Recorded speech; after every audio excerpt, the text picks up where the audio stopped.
Ipapakita ko lang sa inyo mga doy kung paano mag-level 4 kaagad sa 4 na farm na lang. Marami pa kasing hindi talaga updated sa Facebook mga doy kung paano mag-level 4 kaagad ang isang core. Pa-expire na nga tong rotation na to, hindi nyo pa rin alam? Oh shit! Wala kaming pakialam! Bakit ba?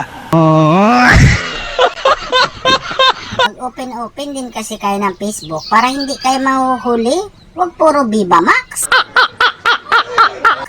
Ito, pang-4 na bap mga doy. Matik, level 4 na ako dyan. At dahil level 4 na ako mga doy, aakyat tayo dito sa gold lane kasi may pangarap ako dito sa mga kalaban.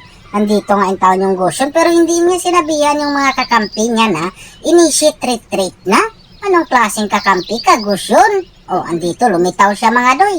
Pero may pangarap din pala yung taon siya sa MM namin mga doy. Kaya ayun, pinauwi din niya yung taon. At dahil pa-respawn na yung pagong mga doy, matik, papunta na tayo agad sa pagong na yan. Tayo na mag-uumpisan yan.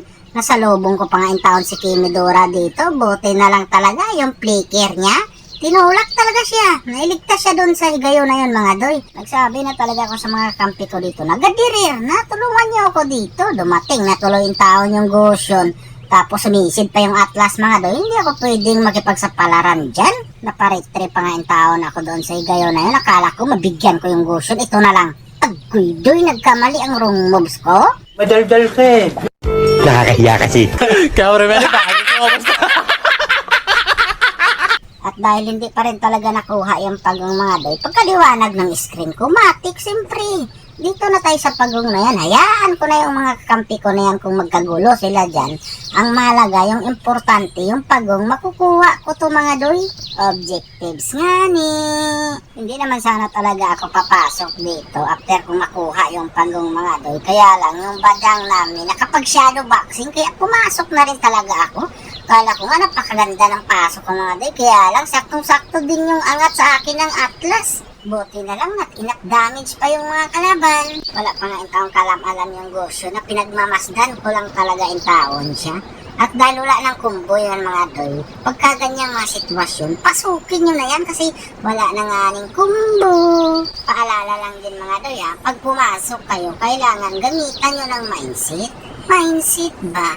Mindset lagi? Ay makalagot.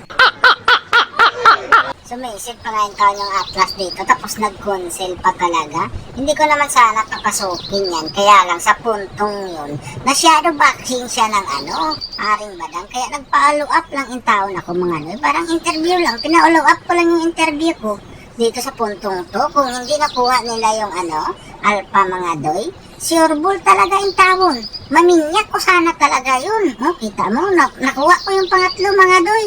Tapos dito, kala ko nga makuha ko pa tong na to, ipang-minyak ko na to kasi galing talaga ng tigril namin mga doy. Alam kasi niya na kailangan ko yung minyak, pero sus makyusip mga doy, hindi pa yung tawon pala napasama si minyak yon. Ang iksi naman ng pisi ni Monton. Kala ko talaga, tadagos ako dyan sa bato na yan mga doy, kasi kung tumagos ako, lahat ng kill na yan, akin talaga yan. Kaya lang bakit kasi ganun, naiinis ako mga doy, bakit hindi ako tumagos doon? Sa sobrang inis ko nga yung tawon, yung hanabi, pinasok ko na yung daon dito. Wala na akong pakialam dyan. Naiinis na nga ni. Pero ang totoo nun mga doy, sinadya ko talaga yun para hindi na makapagdipinsa yung hanabi. Kaya dito, narinig ko na naman yung victory.